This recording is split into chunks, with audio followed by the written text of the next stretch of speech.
ఇవే ఇవే జీవన తరంగాలు, ఇవే ఇవే జీవన తరంగాలు, జీవన తరంగాలు. లేదు లేదు, ఏదో ఊరికే. నేనేం చెప్తున్నాను, నువ్వేం మాట్లాడుతున్నావు? నువ్వు నీ భార్య పేరిట కట్టించే ఇంటి కోసం అమ్మ ఇంటిని తాకట్టు పెట్టి అప్పు తీసుకున్నావు. అది న్యాయం ధర్మం అయినప్పుడు నేను మాట్లాడేది ధర్మం కాదా? అమ్మడం కాదు, లోన్ తీసుకుంటున్నాను అంతే. నువ్వు ధరణి ఇంటిని తాకట్టు పెడుతున్నావు. ఆ ఇల్లు కట్టడానికి నేను డబ్బిచ్చాను, నువ్వు అమ్మకానికి పెడుతున్నావు. అప్పు తీర్చకపోవడం గురించి నువ్వు అడగడం, నేను చెప్పడం. సర్లే, అసలు ఇప్పుడు నీకేం కావాలి?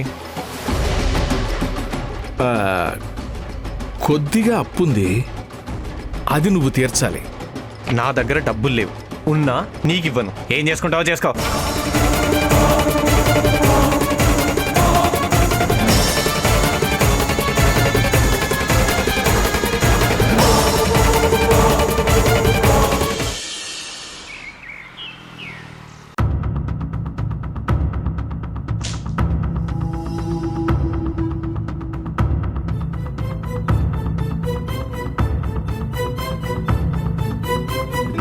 కోపమా? ఎందుకంత కోపం? నీకు మొదటి నుంచి కోపం ఎక్కువే. అమ్మ చెప్పేది, నీకు కోపం వచ్చినప్పుడు తల నిమిరితే కోపం పోతుంది అని. సరే, నీకు మాట్లాడడం ఇష్టం లేదంటే నేను వెళ్ళిపోతాను. అక్క కూర్చో.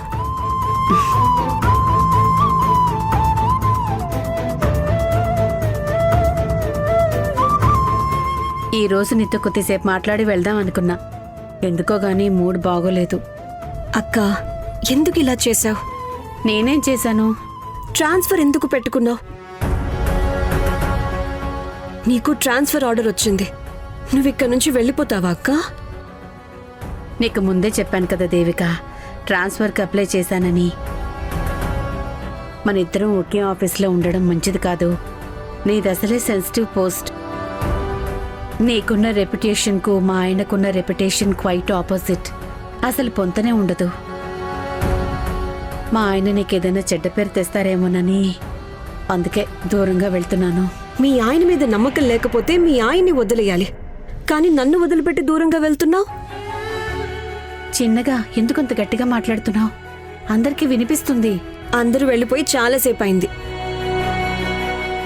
అయినా ఆఫీస్ కదా ఇది, వాచ్మెన్ ఉంటాడు. ఉంటే ఉండనివ్వు.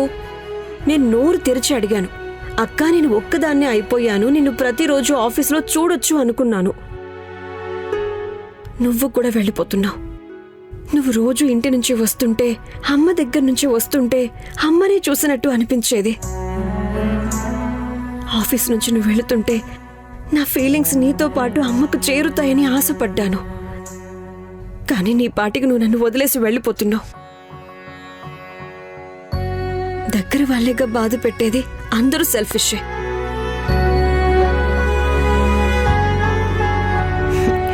ఏంటి మళ్ళీ కోపం వచ్చిందా? ఇలారా, నా పక్కనొచ్చి కూర్చో. గొడవ పడాలనుంటే గొడవ పడు.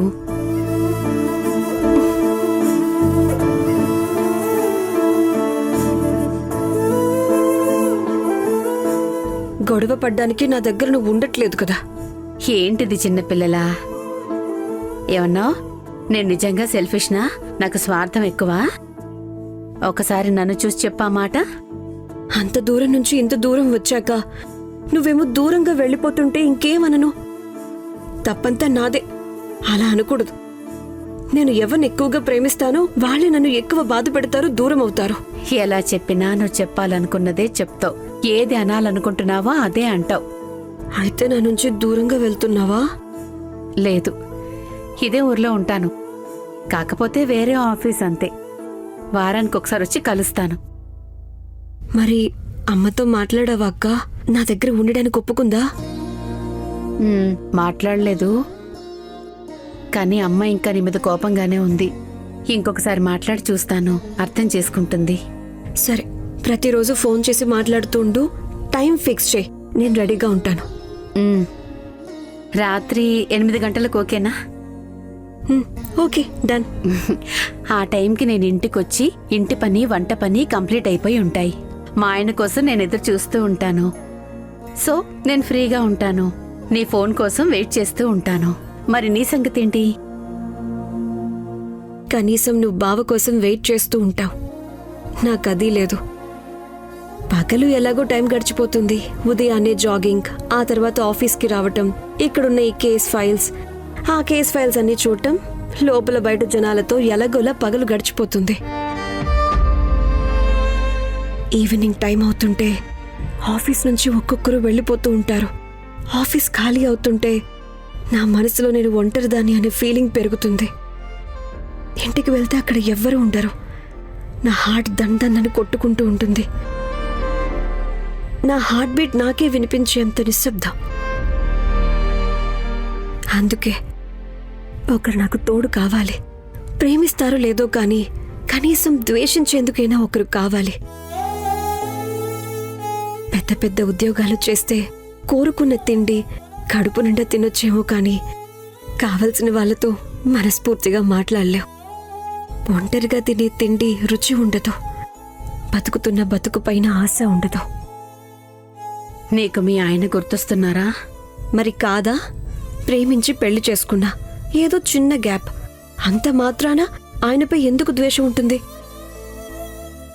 15 days అవుతుంది. ఒక్క ఫోన్ అయినా చేయొచ్చు కదా. పోనీ నువ్వు చేసి మాట్లాడు. నేనే చెయ్యాలా?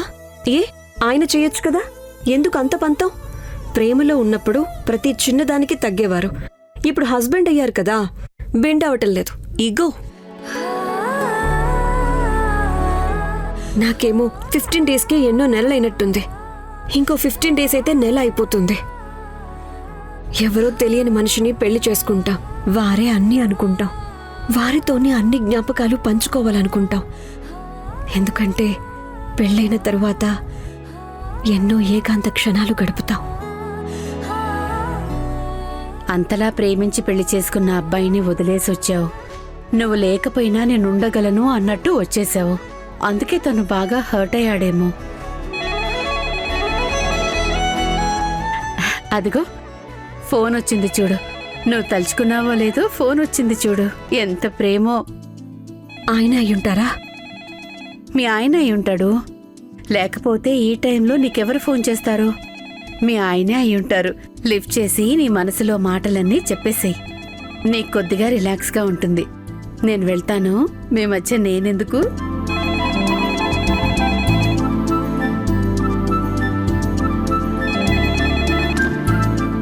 హలో హలో ఆంటీ, నేను రమ్య.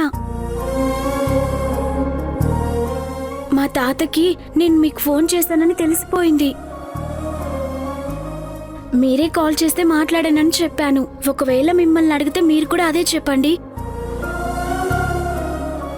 మీరు శనివారం తప్పకుండా రండి. మీకోసం ఎదురు చూస్తూ ఉంటాను. నన్ను తీసుకుని వెళ్దురు, ఓకేనా? హలో రమ్య.